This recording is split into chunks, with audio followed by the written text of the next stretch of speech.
এবারে তোমার কাছে আসবো, মিশরে যে কোরআনের সুর শেখানো, এটা কি ধরনের প্রতিষ্ঠান আছে, কতগুলো আছে? আমাদের আল আজহার বিশ্ববিদ্যালয় থেকে মিশরের যে সমস্ত বিশিষ্ট কারি এবং শাইখরা খিরিজ হয়েছেন এমন একটি আমাদের আজহার বিশ্ববিদ্যালয়ের ফ্যাকাল্টি রয়েছে, না হচ্ছে কুল্লিয়াতুল কোরআন। এখানে সব কিছু শেখানো হয়। কাওয়ায়েদ বলেন, মাকামাতি সুর বলেন, বিভিন্নভাবে যে পড়ার তরিকা যেটা বলি আর কি, এটাও শেখানো হয়। অথবা এ সমস্ত শাইখদের আন্ডারেই কিছু প্রতিষ্ঠান তৈরি হয়েছে মিশরে, যারা বিভিন্ন প্রবাসী বাংলাদেশি যারা আছে ওনারা ওনাদের ছেলেদেরকে ওখানে হিফজ করানোর জন্য ভর্তি করে দিয়ে আসেন। অথবা নিজে অনেক বাংলাদেশি বিখ্যাত কারীরা ওখানে গিয়ে পড়াশোনা, আমার বিভিন্ন কী স্টাইলে তেলাওয়াত করবে, কোথায় কোনভাবে টান দিতে হবে, এগুলো তারা শিখে আসে। বিশেষ করে আমি যেমন কয়েকজনের নাম বলি, যেমন হচ্ছে আমাদের ডক্টর ইউসুফ বিন আজহারি, উনি পড়েছেন। উনি ব্যক্তিগতভাবে বিভিন্ন শাইখদের কাছে আহমেদ বিন ইউসুফ আল আজহারি উনি পড়েছেন। তারপর আমাদের কারি রাইসুল আসাদ আছেন, উনিও পড়াশোনা করেছেন।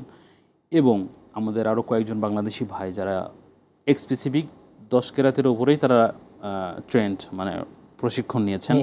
তার মধ্যে একজন হচ্ছে আমাদের আপনাদের বিভিন্ন মিডিয়া বিচারক হিসেবে কাজ করেন কারি সোয়েব আল আজহারি, এবং হচ্ছে আমাদের মুস্তাফিজুর রহমান আল আজহারি, এবং আরেকজন ভাই আছেন আমাদের বেলাল বিন আশরাফ, উনিও ট্রেন্ড আর কি। এ ধরনের নাম এই হাতে গোনা কয়েকজন। আরেকজন আছে আমাদের কারি আবদুল্লাহ মাসুদ আছেন, উনিও হয়তো বা শেষ করেছেন আর কি কুলিয়াতুল কোরআন, কিন্তু দুঃখজনক হলো সত্য। এবং কারি খোবাইব বিন তানিম না একজন নাম আছে আমাদের, কারি খোবাইব হিসেবে যারা চিনি আর কি, ও ট্রেনিং নিচ্ছে আর কি। তবে দুর্ভাগ্যজনক হলো সত্য যে আমাদের বাংলাদেশি ভাইয়েরা অনেকেই চেষ্টা করেছে কুলিয়াতুল কোরআনে ভর্তি হওয়ার, ওখানে পড়াশোনাটা কন্টিনিউ করার জন্য ভর্তি হওয়ার পরে, কিন্তু একজন ছাড়া কেউ কন্টিনিউ করতে পারে নাই, কারণ এটা অনেক কঠিন মনে হয়েছে, যার কারণে অনেকেই ফেল করে সেখান থেকে আবার রিটার্ন অন্য ফ্যাকাল্টিতে ভর্তি হতে হয়েছে। বুঝতে পারি এই কয়েকটা মানে মিশরে অসংখ্য প্রতিষ্ঠান রয়েছে যেগুলো শুধু কেরাত প্র্যাকটিস করানো হয়। পৃথিবীতে কোন দেশ সবচেয়ে ভালো করে কোরআন মাজিদ তেলাওয়াত করতে পারে? মিশরের কারীরা বিভিন্ন সুরের মধ্যে। মক্কা মদিনার আলেমরা, কারীরা? মক্কা মদিনা না, ওনারা কারি না, ওনারা কারি হিসেবে নিজেদেরকে পরিচয় দেয় না। যেমন শেখ সুদাইসের একটা স্টাইল, একটা তেলাওয়াত করে সুরাইম, পুরো স্বাভাবিক তেলাওয়াত, খুব চমৎকার তেলাওয়াত করে। আমাদের দেশে কেরাত বলতে আমরা কি বুঝাই?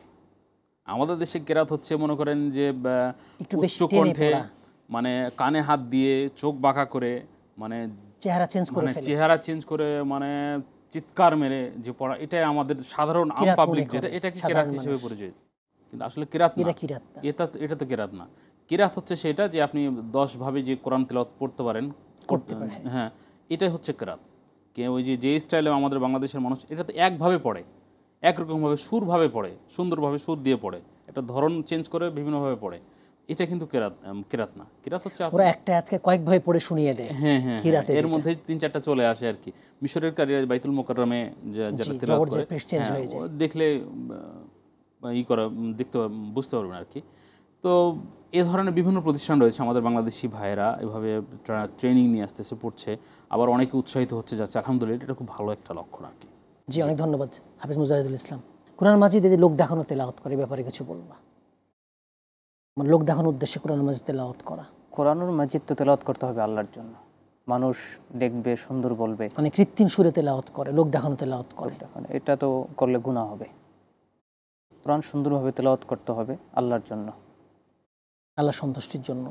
এখান থেকে মানুষ হিদায়াত লাভ করবে। জি জি। আর লোক দেখানো ইবাদত মানে তো ছোট শিরক হয়ে যাবে। জি, অনেক সুন্দর বলেছো। কোরআন ইয়াদ রাখার ক্ষেত্রে সবচেয়ে গুরুত্বপূর্ণ বিষয় হচ্ছে হালাল রিজিক। এটা না হলে কোনো হাফিজ কিন্তু গুনাহ বর্জন, পাপ বর্জন, এগুলো না হলে পাপে জ্ঞান কমে যাবে। প্রাথমিক হচ্ছে হালাল রিজিক হতে হবে, না হলে সে কিন্তু কোরআন ভুলে যাবে। আর কোরআন যদি ভুলে যায়, এর শাস্তির ভয়াবহতা সম্বন্ধে আমরা সবাই জানি, হাফিজরাও নিজেরাও জানে কি হতে পারে। দুর্ভাগ্যজনক হলো সত্য, অনেক নাম করা হাফিজ কিন্তু ঝরে গেছে, তারা নিজেদেরকে কন্ট্রোল করতে পারে না, থাকে না, চলে যায়। রশি যেভাবে খুলে যায় ওভাবে হাদিসের মধ্যে আসছে, দ্রুত পালিয়ে যায়। আমাদের হাফিজরা যারা কোরআন পড়ার পদ্ধতি, এবং আমি দেখেছি মিশরে বিভিন্ন প্রায় 135টা দেশের স্টুডেন্ট আছে, বেশিরভাগ হচ্ছে ইন্দোনেশিয়া, থাইল্যান্ড, মালয়েশিয়া। এদেরকে দেখি আসার পরেই তারা একটা কিতাব কিনে হাতে হাতে নিয়ে ঘুরে বেড়ায়।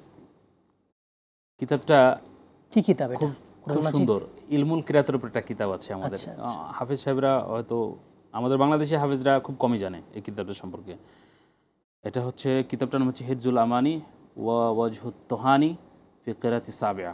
এর সংক্ষিপ্ত রূপ, হ্যাঁ কিরাতুস সাবিয়া, এটা 7 কিরাতের উপরে, কিন্তু এটা 10 কিরাতের উপরে বিভিন্ন সরা লেখা হয়েছে এই কিতাবের উপরে। এই হ্যাঁ, এই কিতাবের যিনি মূল লেখক ওনার নাম হচ্ছে ইমাম শাতবিয়া। এই কিতাবটি এখন সুন্দর করে গ্রন্থ আকারে, পুস্তিকা আকারে এটা ছাপানো হচ্ছে মিশরে, মতন শাতবিয়া বলে হিসেবে আর কি। এই কিতাবটা ছড়া আকারে, কিন্তু এর সরা কিন্তু অনেক কিতাব বের হয়েছে। ইনি ওনার আসল নাম হচ্ছে ফিররুহ, ইবনে ফিররুহ আর কি। তো 590 হিজরির ঘটনা এটা আর কি।